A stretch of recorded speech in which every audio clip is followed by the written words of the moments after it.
Ram Ram sir, आप सभी के अंदर विराजमान परमात्मा के पावन चरणों में प्रणाम। राम राम राम। आज तो सब बड़े सुंदर लग रहे हैं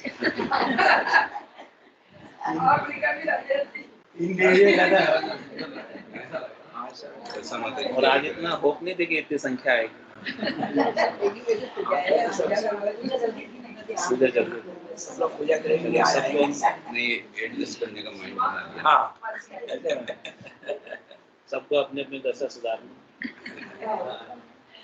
बिगड़ी अनेक जन्म की, सुधरे अभी आज, होई राम का नाम जब तुलसी तज तुलसी। अनंत जन्म से बिगड़ी हुई दशा को सुधारना। आज दशा माता सब दशा सुधारनी है, आज सुधर। हाँ, बिगड़ी जन्म अनेक, अनंत जन्मों से बिगड़ी हुई है, तो इसे कैसे सुधारें? कह रहे कि भाई होई राम का नाम जब, आप राम जी के हो जाओ, राम जी को समर्पित हो जाओ, शरणागत हो जाओ।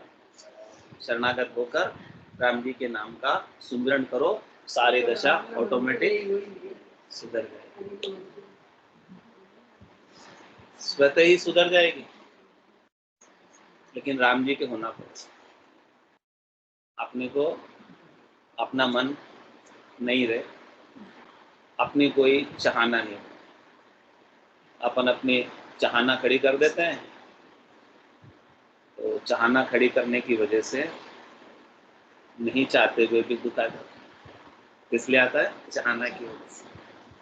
तो अपनी चाहना को छोड़ दो, तो दुख आने का क्या काम? कोई दुख का कारण ही नहीं है, चाहना ही दुख का कारण है। चाह चुगुड़ी रामदास, नीचा सुही नीच, तू तो केवल ब्रह्म तो, जो चाहना होती, ये चाहना बीच में नहीं हो तो आप तो ब्रह्म ही हैं, आप तो परमात्मा स्वरूप ही हैं, आप तो राम स्वरूप ही हैं। लेकिन सुख पाने की इच्छा होने की वजह से, शरीर से, संसार से, इंद्रियों से, वस्तुओं से ये शरीर करकर आ गया चाहना की वजह से। और जब तक ये चाहना बनी रहती है तब तक ये आता रहता, जाता रहता। अंत काल में होती वासना, जहाँ में वासा पाया, कै सुखराम वासना ऊपर कर सवार, वासना के ऊपर सवारी करकर आ जाता। तो अपने को अपनी दशा सुधारनी है तो क्या करना पड़ेगा? वासना को मिटाना। और वासना किससे मिटेगी? भजन सु वासना जल जाए दूजो, और कोई नहीं है उपाय, दूसरा कोई उपाय नहीं है इस दशा को सुधारने। राम जी के नाम का सुनना और संसार की नश्वरता का बोध होना। उमा कहत अनुभव अपना, सतरी भजन जगत सब सपना। उमा कहत ते लोग अभागे, तजरी भजन विषय अनुराग। ये संसार सपने के समान है, संसार की माया सब सपने के समान है। इन संसार की माया में जो हमारी बुद्धि है, महत्व बुद्धि, उस महत्व बुद्धि हमारी कम हो जाए और स्वरूप के बोध के प्रति हमारी बुद्धि जागृत हो जाए। लगा के सब कर्मन में आग, हे मन को निज स्वरूप में जा। जितने भी हमारे कर्म हैं उन सबको छोड़कर, उसमें आग लगाकर हमारी करनी में, क्रियाओं में जिससे सुख प्राप्त होता है उनमें हमारी आसक्ति नहीं रहे, हमारी बुद्धि में महत्व उनका समाप्त हो जाए और हम निज स्वरूप में जाग जाएं, तो हमारी दशा सुधर सकती है। इसके बिना तो दशा करनी और क्रियाओं के फल, पाप और पुण्य के फल भोगते भोगते अनंत युग बीत गए, लेकिन आज दिन तक दशा सुधरी नहीं। और तिथि भी क्या दसम है, दसम का तो विशेष महत्व। कैसे है कि अपने गट के भीतर भी 9 दरवाजे हैं, 2 आंख है, 2 कान है, 2 नाक, 2 आंख, 2 कान, 2 नाक, ये सारी चीजें हैं हमारे गट के भीतर। और बुधा और लिंग, ये 9 दरवाजे हैं। ये 9 दरवाजे तो सबके खुले हुए, लेकिन आपको क्या करना है? दसम खोलना है, दसम द्वार। 9 के बाद 10वां, 9 के बाद 10वां खोलना। 9 की तो सबको खबर है, लेकिन 10वें की खबर किसी को नहीं। तो अपनी दशा सुधारना चाहते हो तो 10वें द्वार को जीते जी ये शक्ति के बारे में भी लिखा है, रामचरण जी ने देवी के बारे में। हाँ, सब में प्रहलाद का भी क्या उन्होंने, हाँ, तो शक्ति के बारे में भी कुछ लिखा आएगा, वर्णन तो बात है, पूरा वर्णन किया है वो। अभी अपन रामचंद्र जी महाराज की वाणी भी लेंगे तो उसमें भी आएगा, लास्ट के 20 मिनट लेंगे तो उसमें आएगा सारा वर्णन आगे। माता शक्ति ने सारा सृष्टि रचना की, रचना ग्रंथ में आता है। सृष्टिकर्ता परमात्मा की आज्ञा हुई और आज्ञा के अनुसार माता शक्ति ने ब्रह्मा विष्णु महादेव को उपाया और उपाकर फिर सारी सृष्टि अलग से बसाई। तो उनकी आज्ञा से ही सारा कार्य हो रहा है। तो अपने को अपनी दशा हमेशा हमेशा के लिए सुधारनी है। जो सुख चाहे तू सदा शरण राम की ले, के नानक मेरे मना, के दुर्लभ मानुष सुख का सागर राम, दुख का भंजन हार, राम चरण तजिए ने बजिए बारंबार। और ये 10वें द्वार को, दशा माता के दिन 10वें द्वार खोल ये 10वें द्वार सदगुरु की कृपा से, निज नाम की जागृति से खुलता है। और उसकी गम किसको नहीं है? जम को नहीं। बाकी 9 दरवाजे पे तो आकर जम बैठा और जीव किधर से निकल नहीं पाता। सब दरवाजों पर कौन बैठा है? जम बैठा, और वो पकड़ कर ले जाता है। देवे यूं मार जताए जताए, वो पकड़ के क्या करता है? हिसाब किताब करता है। देवे यूं मार जताए जताए, कियोड़ा करम क्यों भूलियो जाए, कहे जम सुनावे बेण, बताओ अब तुम्हारो कौन है सेन, अब तुम्हें यहाँ बचाने वाला कौन है? क्योंकि तुमने क्या किया था? हंस हंस किया न छूटे रोया, किया कबाड़ा हाथा, घड़ी घड़ी दम दम का लेखा, चित्रगुप्त का खाता। वो चित्रगुप्त गुप्त रूप से अपने चित्त के अंदर ही बैठा हुआ चित्र खींचता रहता है और अपन सब उसकी निगाह में से लिखा हुआ सीसीटीवी कैमरे की निगाह में। कोई भी काम करो तो ध्यान रखना, पकड़ में आ जाए। ऐसे ही चित्रगुप्त के खाते में एक एक श्वास का एक एक दम का लेखा है। तो वो सब 9 दरवाजों पर बैठकर लेकर जाता है जीव को। कैसे ले जाता है? सिर में गुरुज, गला में फांसी, जालिम है जमरानो, साहेब राम कदे नहीं सिंगे। ये सब लोग क्यों लेकर गए आप पकड़ कर? क्योंकि हमने कभी साहेब राम जी को नहीं सुना। हमने केवल शरीर संसार के सुखों की ही इच्छा की, इंद्रियों वस्तुओं के सुखों की इच्छा की, 3 लोकों में फल प्राप्ति की ही इच्छा की। और इसी इच्छा की पूर्ति के लिए हमने अनेक कर्म किए, चाहे वो अशुभ थे चाहे शुभ थे। अशुभ कर्मों के फल के लिए भोगने के लिए हमको 84 में जाना पड़ा, और शुभ कर्मों को फल भोगने के लिए हमें देवताओं के ऊंचे लोकों की प्राप्ति हुई। तो शुभ कर्म कर स्वर्गा जावे, अशुभ किया 84। तो अब क्या करना? कह सुखराम भक्ति कर केवल परम धाम। हमें तो परम धाम जाना है। शुभ अशुभ दोनों से अलग, पाप पुण्य दोनों से अलग, धर्म कर्म दोनों से अलग। पाप पुण्य दुनिया सु न्यारा, भरम कर्म दुनिया सु न्यारा, जहाँ सु रहो लिवलाई, कै सुखराम राम बिन जग में सभी कर्म उपाय। ऐसे राम जी के नाम के बिना, निज नाम के बिना, सतनाम के बिना, कुदरत कला के बिना, नयन चिर के बिना जो कुछ भी करने क्रिया करने में आती है, उनसे शुभ या अशुभ का बंध होता है। और उस बंध को भोगने के लिए फिर से शरीर धरने पड़ते हैं। तो वापस शरीर नहीं तो इन सब सुख प्राप्ति की इच्छाओं को छोड़ो, उदासीन हो जाओ, तटस्थ हो जाओ। 3 लोक सु भया उदासी, जे जन अमरलोक का वासी। 3 लोकों के सुखों से उदासीन हो जाए, तटस्थ हो जाए कि हमें नहीं चाहिए। हमको भोगते भोगते अनंत युग अनंत समय बीत गया, अनंत काल बीत गया, अनंत शरीर हमने धर लिए, लेकिन आज दिन तक हम इनसे तृप्त हो गए क्या? प्रश्न है। कहने को मन तृप्त हुआ पर मिट्टी नहीं अभिलाषा।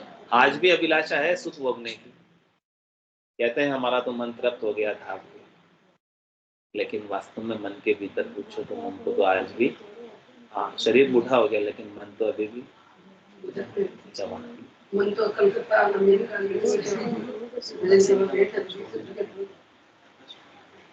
उदासीन का मतलब अपने अंदर से चाहना को छोड़ना है, सहज सहज भाव में रहना, सरल भाव में रहना है। प्राप्त की इच्छा नहीं, प्राप्त का तिरस्कार नहीं। महाराज छोड़ने के नहीं कह रहे हैं आपको, न घर छोड़ना है न आपको दुकान छोड़नी है, लेकिन अंदर से छोड़ना है। लोग ऐसे बाहर से छोड़कर चले जाते हैं लेकिन उनके मन से नहीं छूटता है, तो वहां भी दुखी रहते हैं। आप घर में रह के सब सुख संपत्ति के साथ भी सुखी रह सकते हो, लेकिन चाहना होती है इसलिए दुखी हो। तो जितना है वो भी कम पड़ता है चाहना होती है, और चाहना नहीं हो तो जितना है वो अधिक हो जाता है, अपने आप अधिक हो जाता है, बढ़ जाता है। चाहना नहीं हो तो बढ़ जाएगा, और चाहना नहीं हो तो बहुत सारा है तो भी कम दिखेगा। तुम्हारा नहीं कह रहे कि ऐसा आप सब छोड़ के जाओ, बस आसक्ति को छोड़ दो भीतर से, जो अपनी पकड़ है इसके प्रति उसको छोड़ दो। और जीते जी 10वें द्वार को, 10म द्वार को खोलकर खोलकर केवल की बारी को खोलकर केवल पद, आनंद पद, परम पद, जिसके बाद और कोई पद नहीं है, उसे प्राप्त कर लो। उसको प्राप्त करने के लिए क्या चाहिए? मुख सिमरण पहुंचे नहीं, श्वासा सके न जाए, वाह बारी सुखराम के कौन खोले आए। नौतत लिंग शरीर भी ए भी उल्ली बार, हम देखा सब सारा बारी खोल। कह रहे उसे कौन खोलता है? कह सुखराम शब्द की महिमा, कहता बनिए न कहानी, साधन ध्यान बिना सुन सिमरन, लिया अमर घर। अमर घर में कौन लेकर जाता है? निज नाम सतनाम कुदरत कला नेचर, जो सदगुरु की कृपा से जागृत होते हैं। वही इस आत्मा को परम पद में, आनंद पद में, केवल पद में लेकर जाता है। और उसकी बुरकी हमारे ऊपर, जिसके ऊपर बुरकी नाक देवे तो फिर वो वही। तो हमें भी सदगुरु की बुरकी हमारे ऊपर पड़ गई तो हमें परमात्मा के सिवा या कोई दूसरा दिखता ही नहीं। जित देखो तू ही तू है, कैसो खेल रचो मेरे दाता, जित देखो तू ही तू। सिया राम ने सब जग गाए, करऊं प्रणाम जोर दे, मन वो चवर करे मन माही, जहाँ देखो ता सतगुरु सहाय। सब जग ईश्वर रूप है, भलो बुरो नहीं कोई, जाकी जैसी भावना जैसो ही फल हो। तो ऐसी बुरकी हमारे ऊपर भी सदगुरु की पड़ जाए और हमें ब्रह्म के सिवाय, परमात्मा के सिवाय, राम जी के सिवाय दूसरा और कोई नजर नहीं। हमारी दृष्टि मूल तत्वों पर, सार तत्वों पर, खास तत्वों पर हो जाए। खास तत्व क्या? परमात्मा तत्व ही खास है। उसको सबसे पहले कहाँ देखना? सबसे पहले कहाँ देखना उस परमात्मा तत्व को?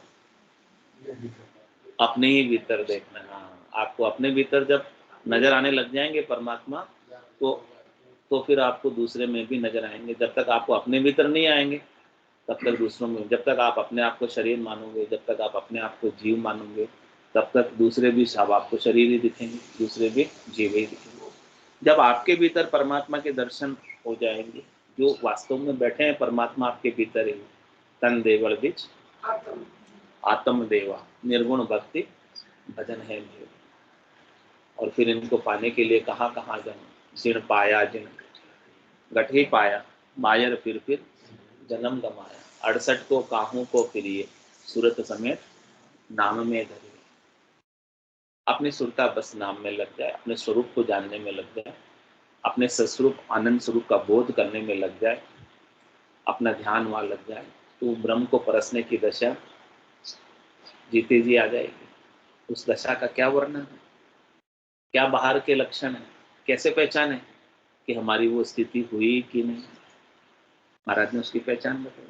ब्रह्म परिचय की दशा बताऊं, बायर के लक्षण पिछनाऊं, जाके रंग एक ही राव, माया सेती करे न भाव, जाके अंदर ब्रह्म रस बूठा, सकल व्यवहार हो गया झूठा। कनक कामिनी करे न नेहा, छक्या ब्रह्म रस रहे विदेह, जैसे बूंद मिली सागर में, पकड़ सके क्या तू कर्म। जीव ब्रह्म मिल भया समाना, ब्रह्म मिल्या कर्म करे न आना, ये चहन दर्शा बिना। क्या कह रहे महाराज? ऐसी स्थिति आपकी नहीं हो जाए, ये चहन दर्शा, साधना करने वाले जनों की ऐसी स्थिति नहीं हो जाए। ये चहन दर्शा बिना, मत कोई छोड़ो, ध्यान लगाना मत छोड़ना। सत्संग श्रवण करना मत छोड़ना, भजन करना मत छोड़ना, सुमिरन करना मत छोड़ना, क्योंकि करते करते ही आएगी स्थिति। श्रवण करते करते, मनन करते करते, निधिध्यासन करते करते, ध्यान लगाते लगाते, साधना करते करते समाधि तक पहुंचना है, इस अवस्था तक पहुंचना है। और ये अवस्था एक बार प्राप्त हो गई, अपने को जानने की, स्वरूप को जानने की, आनंद स्वरूप, तो फिर ये आनंद आपका कभी कहीं जाने वाला, क्योंकि ये है ही नहीं टूटने वाला। टूटने वाली चीज, मिटने वाली चीज तो मिट जाती है, क्षणिक नाशवान होती है, थोड़ी देर सुख देकर चली जाती है, बाद में दुख में बदल जाती है।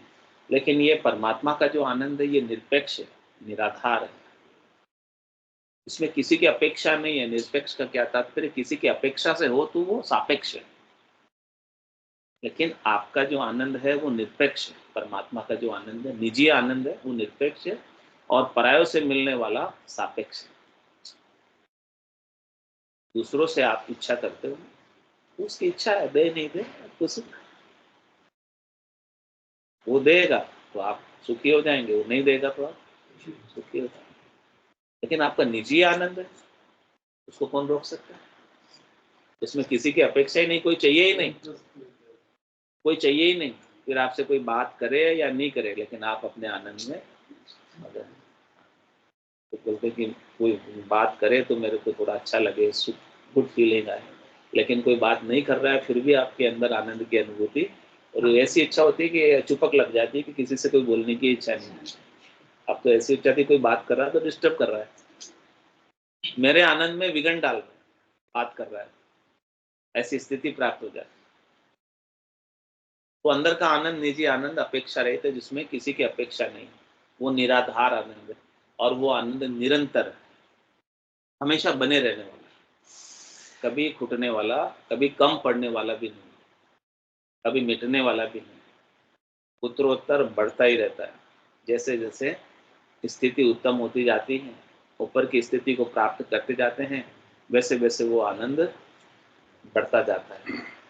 तो ऐसी दशा हमारी आनंद की, दशा माता के दिन आज आपने दशा माता की याद है, कृपा कर दे दशा माता की हमारी ऐसी स्थिति हो जाए,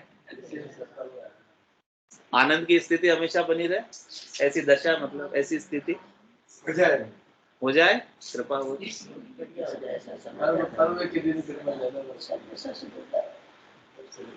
भैया सब लोग जल्दी उठे, ब्रह्म मुहूर्त में सब पूजा करने गए, कृपा प्राप्त तो होनी चाहिए ना, कोई कृपा प्राप्त नहीं हो तो क्या फायदा, फिर पूजा करने का कृपा मिलनी चाहिए ना, आनंद की कृपा हो जाए, बस आनंद हमारे भीतर बना रहे, और कोई कामना नहीं रहे, बस कामना मिट जाए हमारी, जितनी भी कामनाएं, इच्छाएं, वासनाएं, आशाएं, तृष्णाएं, मनोरथ, मनोकामना, संकल्प, विकल्प, ये सब चीजें दुख का कारण है। तो हम तो दुख का कारण को ही मिटाना चाह रहे हैं ना, दुख नहीं मिटाना चाह रहे, दुख के मूल कारण को मिटाना चाह रहे, जड़ से रोग काटना चाह रहे हैं ना। जड़ से नहीं काटोगे तो बार बार औषध ऐसे लो कि रोग, हाँ, वो आयुर्वेद में, एलोपैथ में नहीं, एलोपैथ में तो ऊपर से रोग को दबा देते, और फिर आयुर्वेद में जड़ से ही काट देते, तो फिर वापस रोग, टाइम लगता है उसमें। यहाँ भी वैसे ही औषधि है, राम नाम की औषधि, जो अटवेरी खाए, राम चरण रुचकुच रहे, 84 कट। फिर एक बार ऐसी औषधि मिल गई, दवाई मिल गई, तो आत्मा को जो असाध्य रोग लग रहा है बार बार जन्मने का, मरने का, वो सब मिट जाएगा। फिर दशा आपकी कभी खराब, शरीर धर के आओगे तो शरीर के साथ सुख भी है, शरीर के साथ दुख भी। सुख तो कम मिलता है, दुख ज्यादा मिलता है, और मनुष्य शरीर तो 43,20,000 वर्षों में एक बार मिलता है, बाकी अधिकतम समय तो किसमें बिताना होता है? दूसरी योनियों में, जिसके अंदर दुख ही दुख है, दुख अधिक है, सुख तो कम। और मनुष्य में भी कितने सुखी है, कितने दुखी है,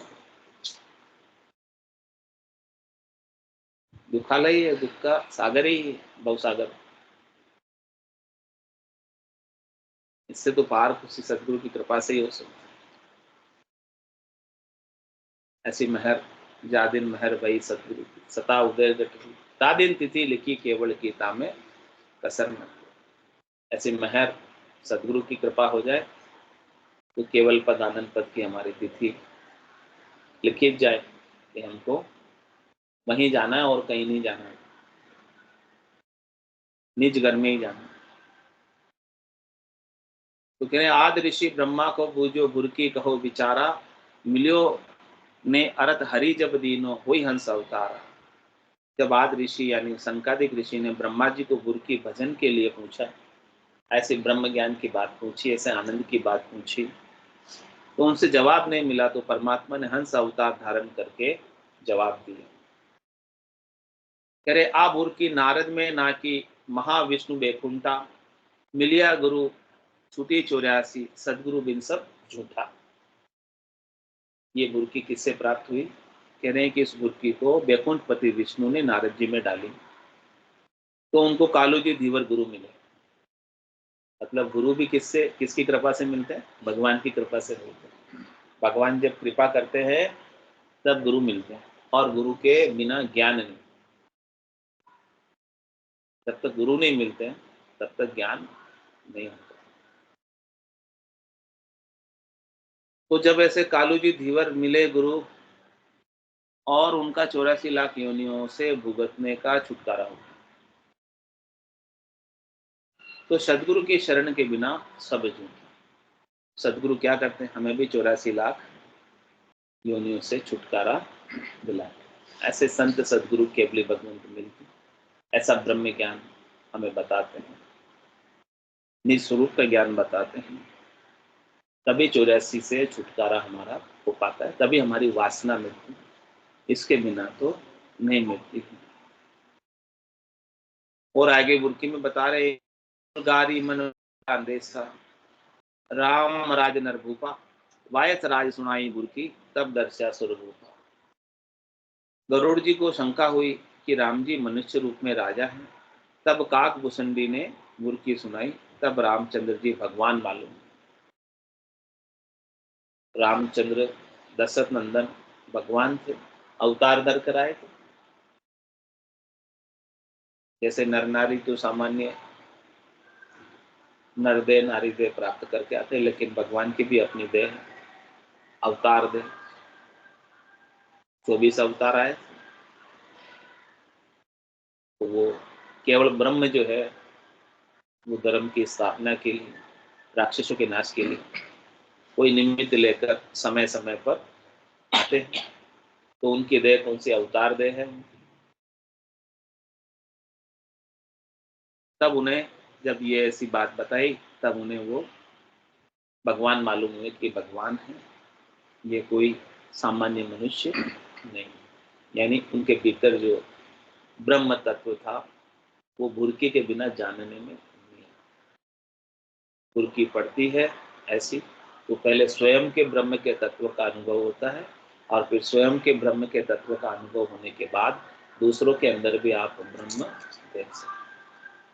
जिसके जैसा चश्मा लगा होता है उसी रंग का उसे दिखाई देता है। तो पहले आपका चश्मा ठीक करना पड़ेगा, आपको अपने अंदर ब्रह्म देखना होगा। वो सदगुरु आपको ऐसा चश्मा देते, दिव्य नयन माया का खुलिया ब्रह्म खंडित सूझी, कै सुखराम ब्रह्म का खुलिया परम धाम दर्शु। ऐसे दिव्य नयन खुलते हैं, ऐसे ब्रह्म चक्षु खुलते हैं, ऐसे ज्ञान चक्षु खुलते हैं, सूरज चक्षु खुलते हैं सदगुरु की कृपा से। तो फिर अपने अंदर ब्रह्म सूझने लगता है और पूरी त्रिलोकी में भी ब्रह्म सूझने लगता है, सबके अंदर ब्रह्म दिखने लगता है। नहीं तो हमें सब सामान्य मनुष्य ही नजर आए, सामान्य नर नारी नजर आए, क्योंकि अपनी दृष्टि उनकी देह के ऊपर होती है। उनके भीतर जो परमात्मा तत्व है उसके ऊपर हमारी दृष्टि जाती ही नहीं, क्योंकि इन चरम चक्षुओं से तो वो परमात्मा दिखते नहीं। परमात्मा किससे दिखते हैं? दिव्य नयनों से दिखते हैं, ज्ञान चक्षु से दिखते हैं, ब्रह्म चक्षु से दिखते हैं, सूझ वाली आंख से दिखते हैं।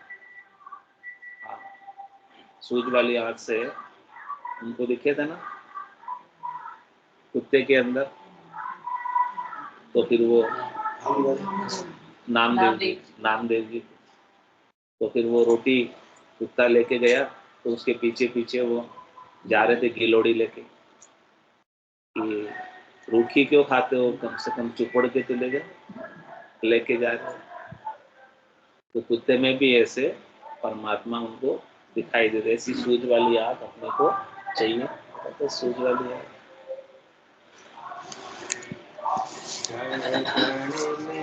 झांकी भगवान की, कण कण में झांकी भगवान की, इसी सूझ वाली आँख ने पहचान की, इसी सूझ वाली आँख ने पहचान की।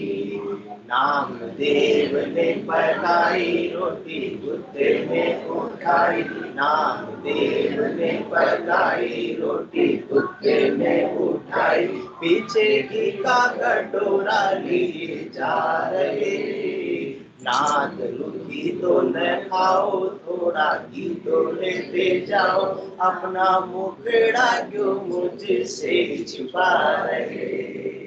तेरा मेरा एक रूप फिर काहे को हुजूर, तेरा मेरा एक रूप फिर काहे को हुजूर, तूने मूरत बनाई है स्वान की, मुझे ओढ़नी ओढ़ाई इंसान की, कण कण में झांकी भगवान की, इसी सूझ वाली आँख ने पहचान की।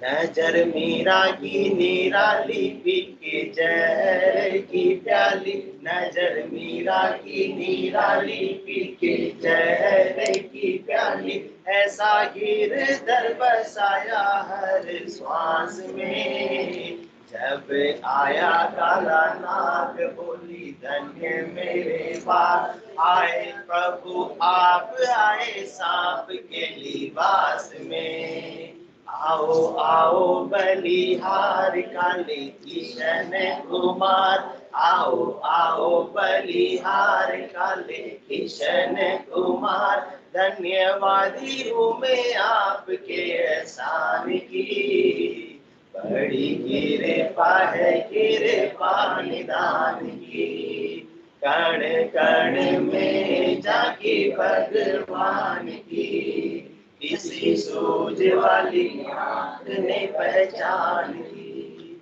ऐसे थे सूरदास निगाहें जिनकी थी खास, ऐसे थे सूरदास निगाहें जिनकी थी खास, ऐसा नैनों में था नशा हरि नाम का, जब नैन हुए बंद तब मिला वो आनंद, जब नैन हुए बंद तब मिला वो आनंद, आया नजर नजारा घनश्याम का, सब जगह वो समाया सारे जग को बताया, सब जगह वो समाया सारे जग को बताया, आई आंखों में रोशनी जब ज्ञान की, देखी झूम झूम जले क्या भगवान की, कण कण में झांकी भगवान की,